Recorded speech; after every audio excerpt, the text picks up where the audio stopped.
जय हिंद साथियों, आप सभी का आपके अपने परिवार आसमा सिविल एकेडमी के इस डेली करंट अफेयर्स पे मैं इशार अहमद आप सभी का एक बार फिर से पुरजोर स्वागत करता हूं और आशा करता हूं कि आप सभी स्वस्थ हैं और बिल्कुल मस्त हैं। मेरे प्रिय साथियों, साथ ही साथ मैं ये भी आशा करता हूं कि आप अपनी प्रतियोगी परीक्षा की तैयारी बेहतर जोरों शोरों से और एक युद्ध स्तर पर कर रहे हैं। मेरे प्रिय साथियों, आज हम पढ़ेंगे 26 जून के इंपॉर्टेंट करंट अफेयर्स जो कि हमारे एग्जाम के लिए बहुत ही इंपॉर्टेंट है। तो वीडियो में शुरू से अंत तक जरूर बने रहिएगा। अगर चैनल में नए हैं तो चैनल को सब्सक्राइब कर लें और पहले से अगर इस चैनल में है तो मेरे प्रिय साथियों इस वीडियो को शेयर करना ना भूलें। ठीक है, चलिए अपना पॉजिटिविटी के साथ सत्र प्रारंभ करें। आंखों में नींद बहुत है पर सोना नहीं है, यह समय है कुछ करने का मेरे दोस्त, इसे खोना नहीं है। याद रखिएगा, छात्र जीवन में सबसे ज्यादा खतरनाक वायरस है तो वो है नींद। पढ़ाई कर रहे हैं तो नींद, क्लास ले रहे हैं तो नींद, फलाना तो नींद, ढिकाना तो नींद। मेरे प्रिय साथियों, याद रखिएगा कि अलाली या नींद को जो है त्यागने के लिए सबसे पहले तो मैं हमेशा बोलता हूं कि किसी डॉक्टर के पास जाके चेकअप कराइए। कभी कभी आयरन की कमी की वजह से, खून की कमी की वजह से जो है वह काफ़ी नींद आती है ना। उसके बाद ओवर ईटिंग ना करें, ओवर ईटिंग की वजह से भी काफ़ी नींद आती है। तो अपनी कंसिस्टेंसी बनाए रखें पढ़ाई में और डिसिप्लिन रहें। ठीक है, और सोना कम है, मतलब लिमिटेड नींद जो होती है 6.5 से 7 घंटे की नींद वो प्रॉपर लीजिए, लेकिन उसके बाद जो है आप अच्छी तरह से पढ़ाई करिए। क्लियर। चलिए, हाल ही में किस भारतीय एथलीट ने 2025 पेरिस डायमंड लीग में 88.16 मीटर भाला फेंककर पहला स्थान प्राप्त कर लिया है? वो है नीरज चोपड़ा जी। आइए आंसर देखें कौन कौन आंसर दिया है। तो कैलाश ने आंसर दिया है। मैं वीडियो आज जल्दी शूट कर ले रहा हूं तो उससे परेशान नहीं होइएगा। कैलाश का आंसर मेरे सामने है कि 2025 पेरिस डायमंड लीग में 88.16 मीटर भाला नीरज चोपड़ा ने फेंका है। एकदम शानदार और जबरदस्त आंसर दिया है। आप लोगों से भी निवेदन करूंगा कि लास्ट में एक प्रश्न पूछा जाता है जिसका आंसर आप जरूर दीजिएगा। आज हम पढ़ेंगे अंतर्राष्ट्रीय नशा विरोध दिवस कब मनाया जाता है। तो आज के दिन मनाया जाता है 26 जून को। कब मनाया जाता है? तो 26 जून को मनाया जाता है। ठीक है, अब सवाल यह आता है कि नशा विरोधी दिवस का उद्देश्य क्या है। मेरे प्रिय साथियों, नशा कोई सा भी हो वो नाश का कारण बनता है। नशा इतनी खराब चीज़ है कि अगर किसी व्यक्ति को इसकी लत लग जाए तो वो धीरे धीरे अपनी मानसिक स्थिति को क्या करते जाता है, तो खोते जाता है। जैसे कि कई लोगों को गुटखा खाने की आदत होती है तो वो क्या करते हैं, दिन भर मुंह में गुटखा भरे क्या हाल चाल है भैया ऐसे बात करते हैं। ठीक है, उसके बाद कई लोगों को जो है तम्बाकू खाने का आदत होता है। ठीक है, कई लोगों को जो है नशे की आदत रहती है। कई लोग को सिगरेट पीने की आदत रहती है। पल पल में जो है उठ उठ के बाहर जाते हैं और सिगरेट पीते हैं। तो मेरे प्रिय साथियों, ये सारी चीज़ें, साथ ही साथ अल्कोहल हो गया और ना जाने कितने किस्म के नशे जो है वो आसपास इर्द गिर्द लोग कर रहे हैं। तो नशा जो है कहीं ना कहीं आपके जीवन को क्षति ही पहुंचाएगा, इसीलिए नशा जो है नाश का कारण माना जाता है। ठीक है, तो आज हम देखते हैं, हमारे साहू जी हमारे बाजू में बैठे हुए हैं, वो जानते हैं इस आपका क्या बोलते हैं परिस्थिति को, क्योंकि इनके दोस्त हैं। वो बता रहे थे मुझे कि सर पल पल में जो है वो क्या करते हैं, तो सिगरेट का सेवन करते हैं। तो ये सब ठीक बात है नहीं, है ना। चलो, 26 जून को अंतर्राष्ट्रीय नशा निषेध दिवस मनाया जाता है। भारत की भौगोलिक स्थिति ऐसी है कि यह 2 बड़े ड्रग्स उत्पादक क्षेत्रों के पास आता है, जो कि है गोल्डन क्रेसेंट, अफगानिस्तान, पाकिस्तान और ईरान वाला क्षेत्र, मतलब कि उत्तर पश्चिम भाग में, और दूसरा है गोल्डन ट्रायंगल, मतलब म्यांमार, थाईलैंड और लाओस। इस क्षेत्र में जो है आपका वो काफ़ी नशा के जो है चीज़ें उत्पादित की जाती हैं, तो जिसकी तस्करी समस्या और बढ़ती जा रही है इन दिनों। उद्देश्य देखें तो नशे की लत और गैर कानूनी ड्रग्स के व्यापार के खतरों ने जागरूक कर रखा है। बहुत ज़्यादा गैर कानूनी रूप से नशे के प्रोडक्ट बिक रहे हैं। 1987 में 1987 में संयुक्त राष्ट्र महासभा ने निर्णय लिया था और आज के दिन जो है 26 जून को इस दिवस को मनाने का जो लक्ष्य रखा था। नशे के दुरुपयोग के खतरों के बारे में जागरूकता फैलाना आज का उद्देश्य है। नशे की रोकथाम और इलाज के बारे में जानकारी प्रदान करना। आसपास आपके कोई अगर कोई नशा करता हो तो प्रॉपर एनजीओ है, प्रॉपर बहुत सारे हॉस्पिटल्स हैं, वहाँ पर नशे से मुक्ति के लिए बहुत सारे उपचार हैं, वहाँ जा सकते हैं। नशे की गिरफ्त में आए लोगों की मदद कर पुनर्वास देना उनको। देशों के बीच सहयोग बढ़ाना, नशे के खिलाफ सख्त कानून बनाना, युवाओं समाज को नशे से बचने के लिए प्रोत्साहित करना, बाधाओं को तोड़ना, सभी के लिए रोकथाम, उपचार और पुनर्प्राप्ति अर्थात इसका इस बार का थीम रहा है। ठीक है, तो नशा अगर जो लत पकड़ लिया हो किसी को तो उसको बता दो कि वो क्या करे, अपनी नशे की लत को छोड़ दे। असम सरकार ने हाल ही में ट्रांसजेंडर समुदाय को किस वर्ग में शामिल करने की घोषणा की है? असम के मुख्यमंत्री हेमंत बिस्वा शर्मा ने एक बहुत ही बड़ा ऐलान किया है जो कि ट्रांसजेंडरों के लिए है और लैंगिक समानता पे बल देते हुए अन्य पिछड़ा वर्ग में ट्रांसजेंडर समुदाय को सम्मिलित कर लिया है। ये बहुत ही अच्छी उपलब्धि है ट्रांसजेंडर के जितने भी लोग हैं असम के, है ना। राज्य सरकार ने ये नियम बनाया है, ओबीसी क्राइटेरिया अन्य पिछड़ा वर्ग में इन्हें रखा जाएगा। सरकारी शिक्षा, नौकरी, सरकारी योजनाओं में आरक्षण की सुविधाएं इनको मिलेंगी। पहली बार ट्रांसजेंडर अधिकारों को आधिकारिक रूप से मान्यता मिली है। अब बात करते हैं इसके साथ साथ आंगनबाड़ी कार्यकर्ताओं को भी 50% आरक्षण दिया जाएगा और ऐसा आरक्षण दिया जाएगा कि पोषण, स्वास्थ्य, बाल देखभाल के कार्यों में जो इनको जो है मान्यता जो मिलेगी उससे सरकारी जो पद है उसमें 50% की इनको छूट भी मिलेगी। ठीक है, तो ये एक अच्छी पहल है असम सरकार के द्वारा। चलें आगे। अब असम में प्रमुख लोक नृत्य और त्यौहार की बात करते हैं। स्टैटिक पोर्शन से यहाँ प्रश्न पूछा जाता है। असम का प्रमुख नृत्य है बिहू और सत्रिया। ठीक है, बिहू और सत्रिया, वो बिहू डांस कर रहे हैं, नीचे में क्षत्रिया डांस है। ठीक है, यहाँ की लोक नृत्य के अंतर्गत आता है। वसंत ऋतु में मनाया जाता है और शास्त्रीय नृत्य जो कि धार्मिक सांस्कृतिक महत्व को जो है प्रदर्शित करता है। ठीक है, उसके बाद बिहू की बात करते हैं इंडिविजुअल। यह असम का सबसे लोकप्रिय लोक नृत्य है जो कि युवा जोश, प्रजनन, खुशी का प्रतिनिधित्व करता है और नृत्य बिहू उत्सव के दौरान अप्रैल माह में इसे मनाया जाता है। ठीक है, सत्रिया की बात करें तो ये क्या है, शास्त्रीय नृत्य है जो कि क्षत्रिय संस्कृति प्रतिनिधित्व करता है। 15वीं शताब्दी के महापुरुष शंकर देव द्वारा इसे शुरू किया गया था। अन्य महत्वपूर्ण लोक नृत्य यहाँ बागुरुम्बा, भोरताल और ओजापाली, ये 3 नृत्य यहाँ किए जाते हैं। प्रमुख त्यौहार बिहू मनाया जाता है, मेडम में फी मनाया जाता है, अम्बुबाची मनाया जाता है। अम्बुबाची यहाँ का मेला है, काफ़ी अच्छा कार्निवल जैसा मेला लगता है अम्बू मेला। यहाँ आप जा सकते हैं घूमने के लिए। ठीक है, अम्बुबाची। ठीक है, चलें आगे। अगला प्रश्न हमारे स्क्रीन पे ये रहा कि हाल ही में भारत सरकार ने कोशिरियों नहीं भाई, किशोरियों लिखा है ना। भारत सरकार ने किशोरियों को कौशल और सशक्तिकरण प्रदान करने के उद्देश्य से कौन सी पायलट पहल चालू की है? कक्षा 10 तक के का प्रावधान होना चाहिए। अब इसके लिए कौशल मतलब स्किल डेवलपमेंट पर और इन्हें बेहतर तरीके से सशक्त बनाने के लिए नव्या नाम की एक पहल चालू की है भारत सरकार ने, जो कि जितनी भी बालिकाएं हैं उनके लिए ये बहुत ही अच्छा होगा। 16 से 18 वर्ष की बालिकाएं होनी चाहिए। व्यावसायिक प्रशिक्षण दिया जाएगा, रोजगार योग्य बनाया जाएगा, खास तौर पे गैर पारंपरिक क्षेत्रों में। संयुक्त पहल किन किन लोगों की है? तो ये महिला एवं बाल विकास मंत्रालय और केंद्रीय कौशल विकास मंत्रालय की ये पहल है। भारत के 19 राज्य और 27 जिलों में ये स्टार्ट किया जाएगा।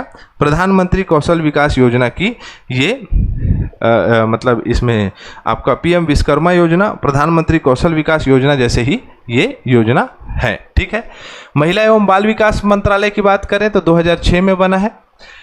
जिम्मेदार मंत्री है अन्नपूर्णा देवी जो कि कैबिनेट मंत्री है, सावित्री ठाकुर राज्य मंत्री है। अब कौशल विकास मंत्रालय की बात करें तो 9 नवंबर 2014 को इसकी स्थापना हुई है। श्री धर्मेंद्र प्रधान इसके जो है क्या है, जिम्मेदार मंत्री है, कैबिनेट मंत्री है। क्लियर है, चलें आगे। अगला प्रश्न हमारे स्क्रीन पे ये रहा। हाल ही में भारत का पहला of grid 5 megawatt green hydrogen pilot plant किस स्थान पर चालू किया जा रहा है? तो आप सभी को पता है कि ग्रीन हाइड्रोजन मतलब कि गैर परंपरागत ऊर्जाओं के स्रोत से जो है प्राप्त किया जाता है, और ये चालू किया जा रहा है कच्छ गुजरात। कच्छ गुजरात वो क्षेत्र है जहाँ कच्छ का रण बायोस्फीयर रिजर्व है। कच्छ का जो है आपका काफ़ी अच्छा बायोस्फीयर रिजर्व एरिया है ना। अब यहाँ पर क्या बनाया जाएगा? तो देश का पहला of grid 5 megawatt green hydrogen pilot plant. अब मेरे प्रिय साथियों, इसमें केवल सौर ऊर्जा से इसे संचालित किया जाएगा, ना डीजल होगा ना कोयला होगा। ठीक है, तो हमारे भारत के जो मतलब आपका कहा जा सकता है कि गैर परंपरागत ऊर्जाओं का क्या नहीं होगा, तो आपका गैर परंपरागत ऊर्जा का उपयोग किया जाएगा, परंपरागत ऊर्जा का खपत नहीं होगा। ठीक है, यह पानी इलेक्ट्रोलिसिस की प्रक्रिया से हाइड्रोजन को अलग करेगा और ऑक्सीजन को बांटेगा। यही प्रक्रिया की जाती है इसमें। यह शुद्ध रूप से पर्यावरण अनुकूल तरीका है, इसमें प्रदूषण बिल्कुल नहीं होता है। ठीक है, अब हम बात करते हैं कि इतना तो हमें पता चल गया है कि गैर परंपरागत ऊर्जा का स्रोत भारत प्रारंभ कर रहा है। ठीक है, बाकी कंटेंट आप देख सकते हैं, लेकिन इंपॉर्टेंट ये हो जाता है कच्छ बायोस्फीयर रिजर्व। यहाँ से प्रश्न पूछा जाता है, जैसे कि आपको ये दिखाई दे रहा होगा कि भारत के बायोस्फीयर रिजर्व यहाँ पर बहुत सारे 18 बायोस्फीयर जो है यहाँ पर दिखाई दे रहे हैं आपको। तो इनमें से जो कच्छ का रण जो है, कच्छ बायोस्फीयर रिजर्व जो है, वो भारत में स्थित एक बहुत ही शानदार बायोस्फीयर रिजर्व है, और यह देश का सबसे बड़ा बायोस्फीयर रिजर्व है। मुख्य रूप से कच्छ के महान रण और कच्छ के छोटे रण को कवर करता है। यह क्षेत्र अपने नमक के दलदल, वन्य जीवों, विशेष रूप से भारतीय जंगली गधे और प्रवासी पक्षियों के लिए जाना जाता है। 12,454 वर्ग किलोमीटर के क्षेत्र में फैला हुआ है। जंगली गधा अभ्यारण्य भी है यहाँ पर। गधा यहाँ पर मिलेगा आपको, जंगली गधा ढेंचू करते हुए, है ना। उसके बाद है फ्लेमिंगो पक्षियों का प्रजनन स्थल है ये। ठीक है, तो आपको ये याद रख सकते हैं। ये बायोस्फीयर रिजर्व है आपके, टोटल याद रखिएगा, यहाँ से प्रश्न पूछा जाता है। अब इसको याद करने का तरीका मैपिंग से होगा कि हम बात करें तो तमिलनाडु के तट पर क्या है, तो आपका मन्नार की खाड़ी है। वैसे ही आप जाएंगे, उसके ऊपर जाएंगे तो आंध्र प्रदेश में आपको मिलेगा श्रीशैलम, है ना, श्रीशैलम मिलेगा। वैसे ही आप जो है केरल आपका ऊपर जाएंगे तो उड़ीसा में आपको सिमलीपाल मिलेगा। छत्तीसगढ़ में आपका अमरकंटक है। वैसे ही आपका जैसे बंगाल में जाएंगे तो आपको क्या मिलेगा, तो क्या है वहाँ पर भाई, मैंग्रोव वन वाला क्षेत्र आपका सुंदर वन मिलेगा। ठीक है, तो ऐसे ही यहाँ सभी जगह से प्रश्न आता है। यहाँ लिखाया हुआ है मन्नार की खाड़ी, श्रीशैलम है ना, सिमलीपाल है, नीलगिरी आपका तीनों राज्य में है। कहाँ कहाँ है, आंध्र प्रदेश में है, तमिलनाडु में है, और आपका कर्नाटक से के बीच में जो नीलगिरी पर्वत श्रेणी है उसे ही बायोस्फीयर रिजर्व बनाया गया है। अगस्तमलई मिलेगा आपको केरल में, है ना। वैसे ही कच्छ का रण कहाँ है, तो गुजरात में है। अमरकंटक कहाँ है, तो छत्तीसगढ़ में है, सॉरी हाँ छत्तीसगढ़ में अमरकंटक। पंचमढ़ी और पन्ना कहाँ है, तो आपका मध्य प्रदेश में मिलेगा। वैसे ही सुंदरवन कहाँ मिलेगा, पश्चिम बंगाल में। कोल्ड डिजर्ट मिलेगा आपको हिमाचल प्रदेश में। उत्तराखंड में नंदा देवी मिलेगा। सिक्किम में कंचनजंगा मिलेगा। तो इस प्रकार से आपको याद करना होगा मैपिंग करके मेरे प्रिय साथियों। ठीक है, सतत विकास रिपोर्ट 2025 के अनुसार भारत ने पहली बार सतत विकास लक्ष्य सूचकांक में कौन सा स्थान प्राप्त किया है? पहली बार अंडर 100 आया है भारत, 99 नंबर का। ठीक है, सस्टेनेबल डेवलपमेंट के क्षेत्र में, है ना। रिपोर्ट 2025 के अनुसार भारत जो है 99 नंबर में आ गया है। अब जैसे कि मैंने बताया 193 देशों में 100 टॉप 100 के अंतर्गत आ गया है। भारत ने 67 अंक हासिल किया और 99वां स्थान प्राप्त किया। वैसे ही अगर चीन की बात करें तो 74.4 नंबर मिला है इन्हें और 49वें स्थान में है। अमेरिका 75.2 अंकों के साथ 44वें स्थान में है। और हर बार की तरह 20 देशों में कुल 19 देश जो है यूरोपीय देश हैं, जिन्हें हम नार्किक देश कहते हैं, जिसमें पहले नंबर में फिनलैंड, स्वीडन दूसरे नंबर में, डेनमार्क तीसरे स्थान पर। ठीक है, और टोटल 19 देश यूरोपीय कंट्रीज में इस रिपोर्ट के अकॉर्डिंग हैं। ठीक है, चलो अगला बढ़े।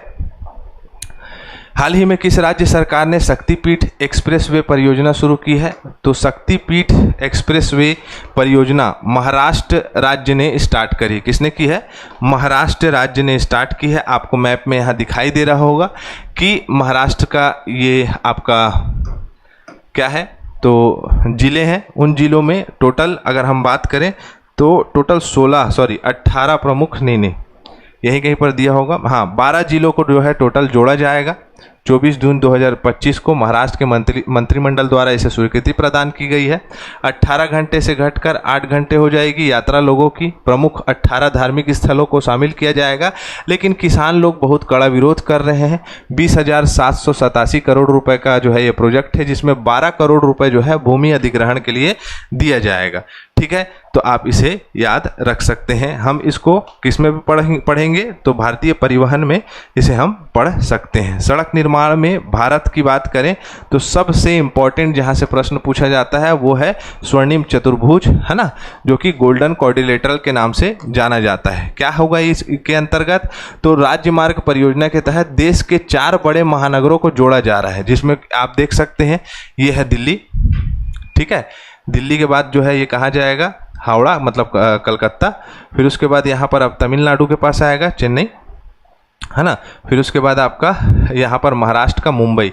तो ये 4 जगह को प्रॉपर इस प्रकार से जोड़ा जाएगा, जिससे कि क्या होगी, प्रमुख औद्योगिक क्षेत्र एक साथ मिलेंगे और प्रमुख औद्योगिक क्षेत्र एक साथ मिलने के साथ साथ ट्रांसपोर्ट व्यवस्था बेहतर हो जाएगी, जो कि 5,846 किलोमीटर लंबे क्षेत्रों में फैला हुआ है ना। और सबसे बड़ी राजमार्ग परियोजना है, जो कि दुनिया में 5वीं सबसे लंबी परियोजना है। स्वर्णिम चतुर्भुज में जैसे कि मैंने बताया दिल्ली, मुंबई, चेन्नई और कलकत्ता को जोड़ा गया है, जो कि 5,846 मीटर इसकी ऊंचाई है। ठीक है, यहाँ से जितने पॉइंट्स फैक्ट्स मैंने बताए हैं वहाँ से प्रश्न पूछा जाता है। क्लियर? चलें आगे। चलो, इसका पीडीएफ हमारे टेलीग्राम चैनल में आपको मिल जाएगा। अगला प्रश्न हमारे स्क्रीन पे ये रहा, भारत के किस अनुभवी हॉकी खिलाड़ी ने जून 2025 को अंतर्राष्ट्रीय हॉकी से संन्यास की घोषणा कर दी है? जिनका नाम क्या है? तो इनका नाम है ललित कुमार उपाध्याय। कहाँ के हैं? तो उत्तर प्रदेश के खिलाड़ी हैं। ललित कुमार मतलब उत्तर प्रदेश से अपना चयन भारत देश के लिए खेलने के लिए इन्होंने चालू किया था, वाराणसी उत्तर प्रदेश से। 31 वर्षीय ये हो चुके हैं और इन्होंने शानदार प्रदर्शन किया। हाल ही में बेल्जियम के खिलाफ FIH प्रो लीग मुकाबले में 4-3 से जीत हासिल करी और इन्होंने घोषणा कर दी कि मैं संन्यास ले लिया है। इन्हें अर्जुन पुरस्कार भी मिल चुका है और ये इन्हें जो है आपका उत्तर प्रदेश के DSP के रूप में नियुक्त किया गया है। ठीक है, उप पुलिस अधीक्षक के रूप में। चलो अब फटाफट हम रिवीजन कर लेते हैं। संविधान हत्या दिवस कब मनाया जाता है? 25 जून को मनाया जाता है। विराज जो है क्या है? तो विराज जो है वो क्या है आपका? तो शुभंकर है, जो कि आपका विश्व पैरा एथलेटिक्स चैंपियनशिप 2025 का 12वें संस्करण का शुभंकर बनाया गया है। महिला एवं बाल विकास मंत्रालय जो कि आपका के द्वारा gender budgeting knowledge hub start किया गया है। अर्थव्यवस्था और शासन को पुनर्जीवित करने के लिए स्वर्ण आंध्र @2047 स्टार्ट किया गया है। 27 टोटल पैरा शटलरों ने पदक जीता है 2025 के होने वाले badminton championship, Asia para badminton championship में। सांख्यिकी और कार्यक्रम कार्यान्वयन मंत्रालय के द्वारा जो है आपका व्यापक घरेलू आय सर्वेक्षण आयोजित कराया जा रहा है। हाल ही में भारत का कौन सा राज्य मिजोरम और गोवा के बाद पूर्ण कार्यात्मक साक्षरता हासिल करने वाला तीसरा राज्य बन गया है? तो आपको इसका आंसर देना है। हमारा सत्र यही कंप्लीट होता है। वीडियो को शेयर जरूर करिएगा। इसी के साथ मैं इजाजत चाहूंगा। जय हिंद, जय भारत।